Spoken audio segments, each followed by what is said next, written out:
Hello friends, welcome to our YouTube channel. Today we are going to continue the polity series. For today we are going to discuss the privileges which are available for the parliament, which are available to the members of parliament as well as state legislatures. These are also called parliamentary privileges. So let us start this. Before starting this topic, kindly subscribe to our channel for more content. First of all, what is a parliamentary privilege? Parliamentary privileges are some peculiar rights, some distinct rights, some special rights enjoyed by each house of parliament collectively. They are enjoyed collectively and by the members of the house each individually. So, these parliamentary privileges are enjoyed both collectively and individually by the members of the parliament as well as the state legislatures, without which they could not discharge their functions and which exceeds those possessed by other bodies and individuals. In India, Article 105 deals with the privileges of Parliament or parliamentary privileges. Article 194 deals with the privileges of state legislature.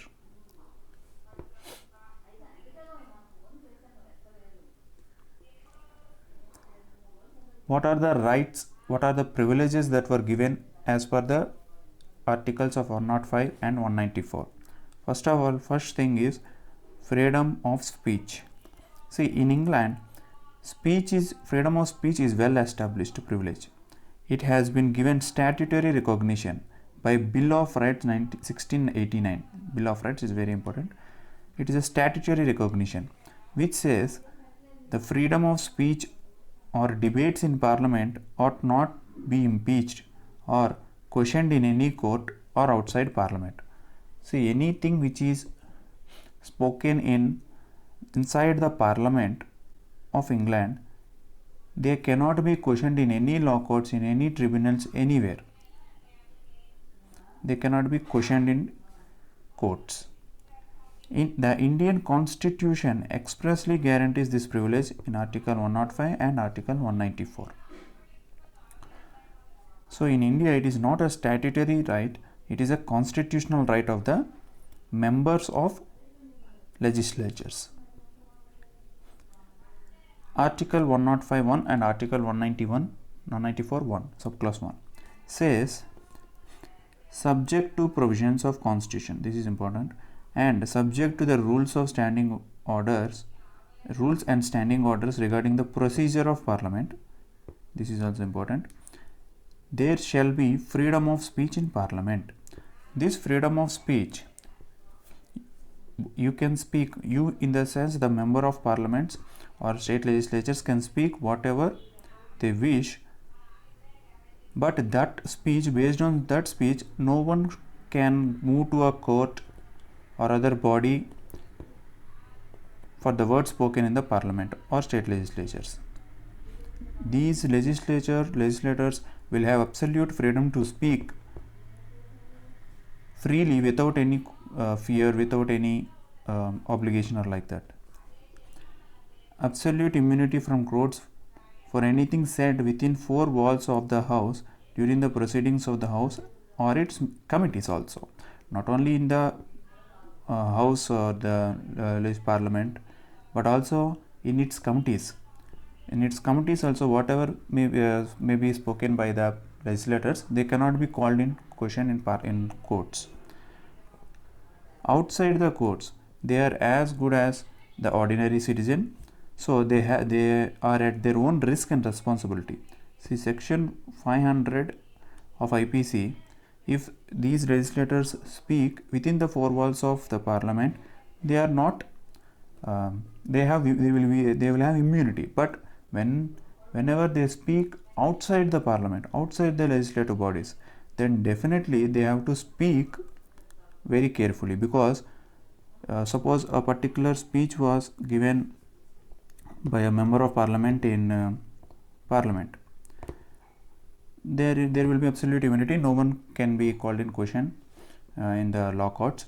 But whereas the same speech was given outside the parliament, then he is liable, he is responsible, and he is at the risk like an ordinary citizen. Under section 500 of IPC, which is nothing but a defamatory case can be filed against him. What are the limitations? As I already said, this freedom of speech is subject to the provisions of Constitution. For example, Article 121. See, this article prohibits discussion in Parliament in respect of conduct of Judge of Supreme Court or High Court in discharge of his duties, except when a motion to present an address to President for his or her removal is under consideration in the House. That means under Article 121, the Parliament or state legislatures cannot discuss about the conduct of the Judge of Supreme Court or High Court. So this is a limitation on the freedom of speech of legislators. And second thing, subject to the rules regarding the procedure of the Parliament. For example, under rules 349 to 356, use of unparliamentary language or conduct of a member is prohibited. So this is also one limitation. You cannot speak whatever you want. The second right which is available is right of publication of its proceedings. Article 502, Article 105 subclause 2 and Article 194 subclause 2 says no MP, no member of Parliament shall be liable to any proceedings in any court in respect of anything said or vote given by him in Parliament or any committee thereof. Suppose a member of Parliament, suppose there is a no confidence motion, then a particular MP voted for S, you cannot, there is absolute right, whatever vote he may be given, you cannot question in the law courts. Okay, the vote, any vote given by him, any vote given by him in Parliament or any committee thereof, he is not liable for any of the courts. He is not liable for it. He can freely give his vote or he can freely say whatever he wants. And no person shall be liable in respect of publication of or under the authority of either House of the Parliament of report, paper, votes or proceedings in the Parliament. See, what is happening in a Parliament or in a state legislature can be published, and no person here means he may be a member of Parliament and outsider, whoever may be, outsider in the sense of the newspapers. No person shall be liable in respect of publication. Here it is important to note is that authority of either House of the Parliament, it may be authority of Lok Sabha or authority of Rajya Sabha, with the permission of the House you can publish. See, this doesn't apply if publication made by a private person without the authority of House. If there is no authority, the permission is not granted, then even then you published, then it will be contrary to the provision, then you will be liable.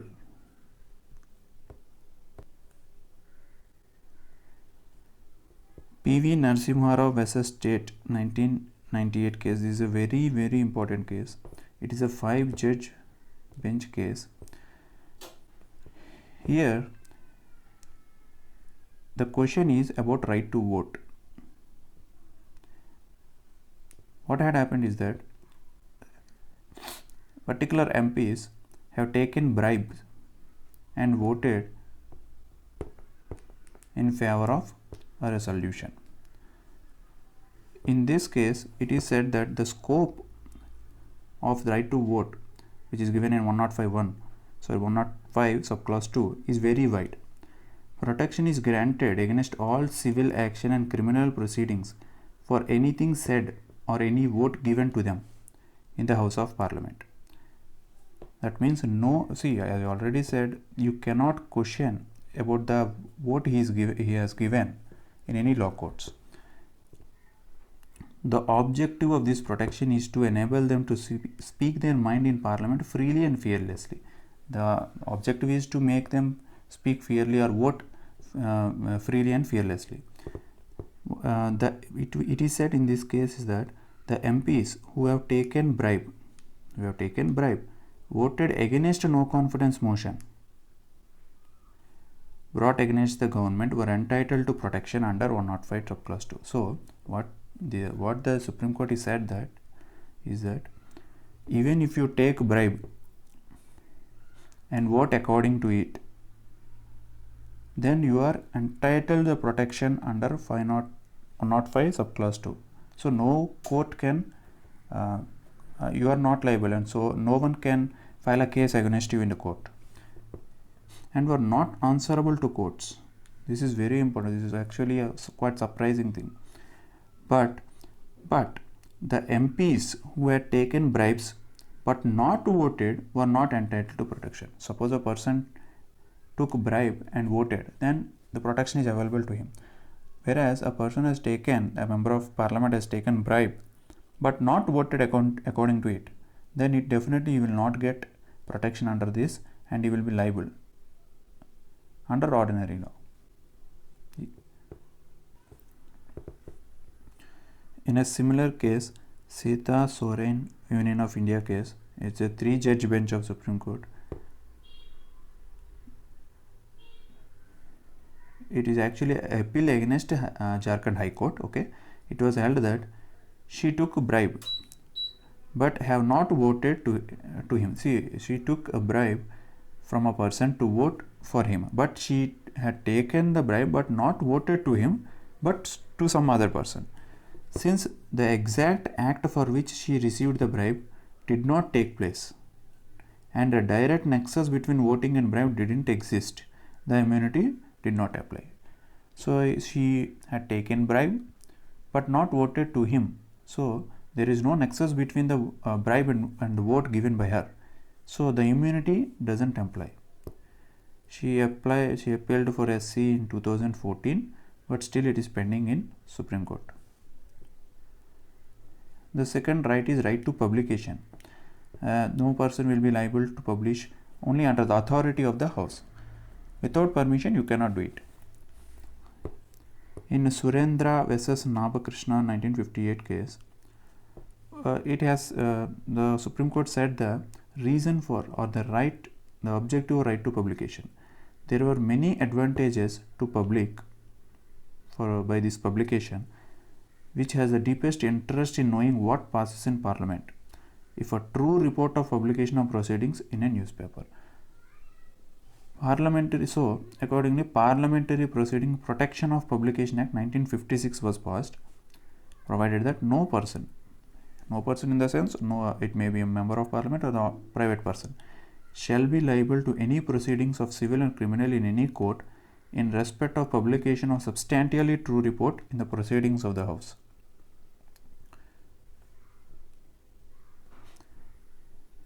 There is a case called Searchlight case. See, these are the limitations to this right to publication. What are these limitations? See, in a Searchlight case, Searchlight is a magazine or a newspaper which published proceedings in the Parliament which were actually said by the Speaker not to publish. If a Speaker says a particular proceeding or a particular voting should not be published in newspapers or magazines, it should not be done. Okay, so in this case, a Searchlight case is also called MSM Sharma vs. Sri Krishna Sinha 1959. In this case, it is said that publication of such proceedings of the House is expressly ordered to be expunged by the Speaker. If the Speaker says not to publish, even though you will not accept this person, the Searchlight magazine has published that, so it is said that you have no right and you have no protection under this article because the Speaker has expressly said not to publish it. So these are the limitations to publication right. And the second thing is that amendment. See, by 44th Constitutional Amendment, Article 361A was added. It is nothing but unless now I said previously they enacted this parliamentary protection and Publication Act 1956, that is a statutory right. By this amendment, unless the publication is proved to have made with malice, which means, see, this statutory right was made as a constitutional right under 361A. So now no person can be made liable for publication of any proceedings or voting in the parliament unless publication is proved to be malice, which means to harm the prestige or to harm the authority of the parliament. The immunity doesn't apply to publication of any report of a secret sitting. Secret sitting, there will take place some secret sitting of the house. They will discuss on some secret issues. If at all the sitting or discussion is a secret sitting, then no one has the right to publish. Even though you claim that I have right to publish everything, that is not applicable. These three are the limitations. First is searchlight case, and second is this secret sitting, about secret sitting, and second thing is if a speaker says not to publish, then you should not.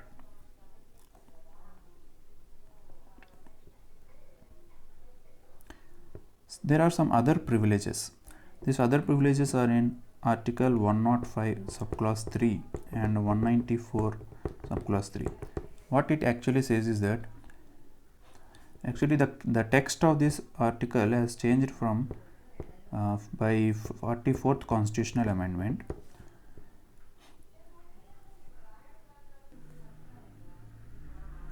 The text of this article says that whatever the privileges enjoyed by the members of House of Commons in England on January 26, 1950, they will be applicable to the members of Parliament and legislature, state legislatures.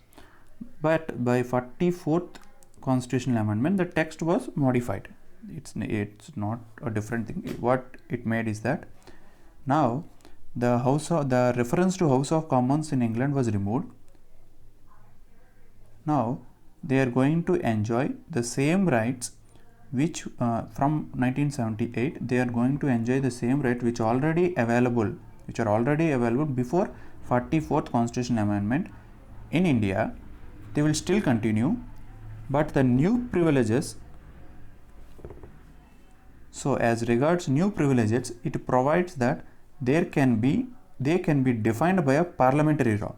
So whatever privileges the legislatures in India are enjoying until 1978, they still exist, but the new privileges will be defined by the parliamentary law. Okay, this is the article says. So such new privileges are freedom from arrest.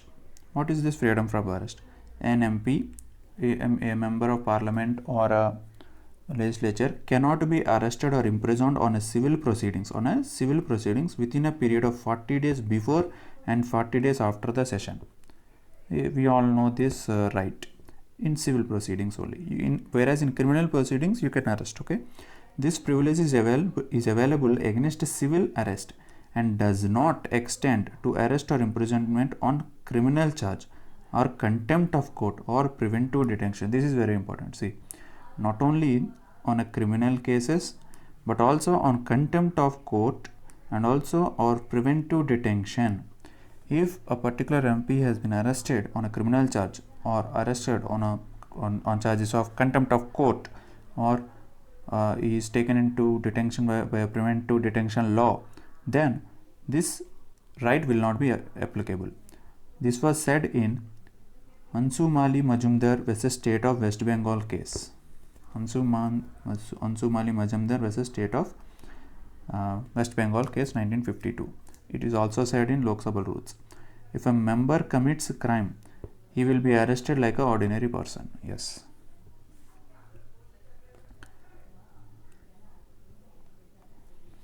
See, in this Nandan Nambiyar, Chief Secretary Government of Madras case, it is actually example of PD case. The person was detained under Defence of India rules. Defence of India rules 1962. See, as per which you can be detained. It is a preventive detention law. your all rights, fundamental rights will be curtailed under this law. Habeas corpus even will be curtailed under this law. So he appealed in the court. The court said it was valid. The other rights are right to exclude strangers from its proceedings and hold secret session to discuss some of the important matters. Yes, you can hold secret. They had rights to hold secret sessions to discuss some important matters and also exclude strangers from such proceedings. It is one right. Another right is right to prohibit publication of its report and proceedings. As I already said, if a speaker says certain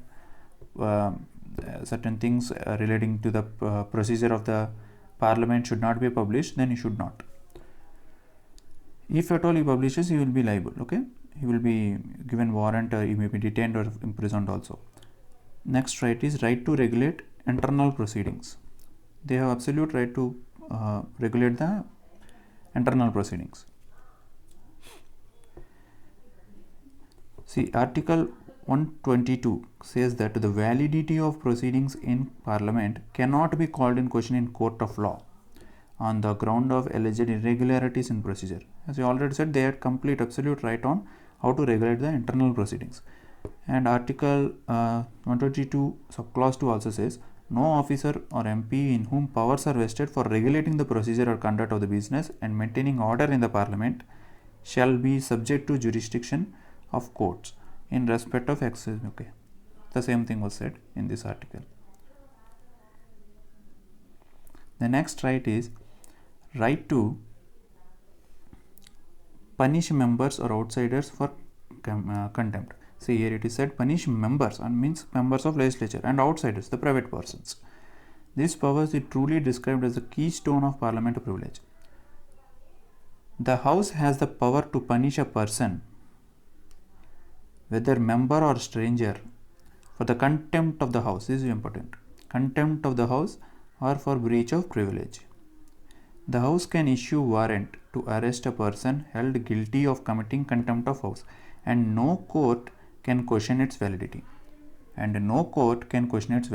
But, however, if reasons for mentioned in the warrant, so it is like this: if a person has breached the privilege of Parliament, the Speaker will issue a warrant to arrest him or to detain him or imprison him.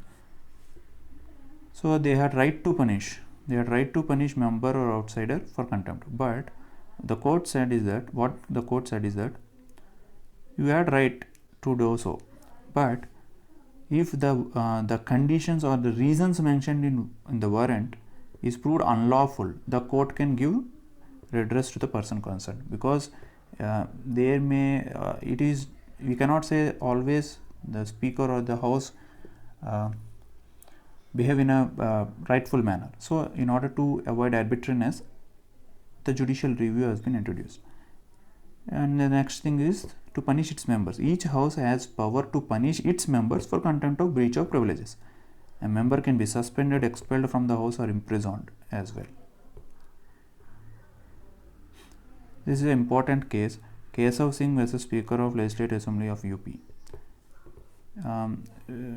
It's basically regarding the question whether these articles are subjected to fundamental rights or what not. It was again it created a big confusion. So President had referred this case under Article 143 for advisory of the Supreme Court. The Supreme Court says English law courts cannot examine the validity of detention sentenced by the Assembly under a warrant issued by the House of Commons. See here, House of Commons is the highest court in England. British Parliament is sovereign. It is the sovereign. It is above the Constitution. There is no written Constitution there, but Parliament is sovereign in Britain. But in India, Parliament is not sovereign. It is subject to the provisions of the Constitution. So, if a warrant has been given by the House of Commons, it is ultimate. No court can question. But in India, it is not the same.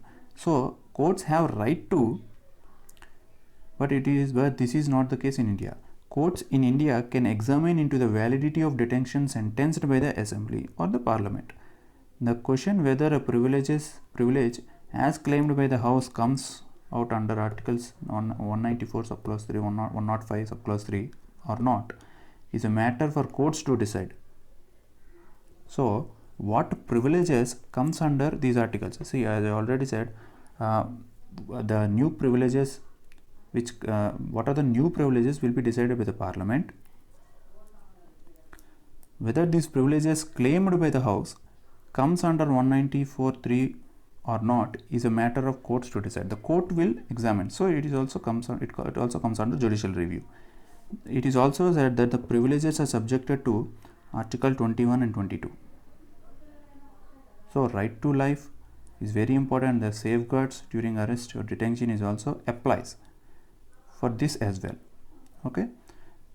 So simply, if a speaker gives warrant to arrest a person or detain a person, he has the rights under Article 21 and 22. So example, you cannot detain a person without you cannot detain a person if even though you detained a person on the warrant given by the speaker.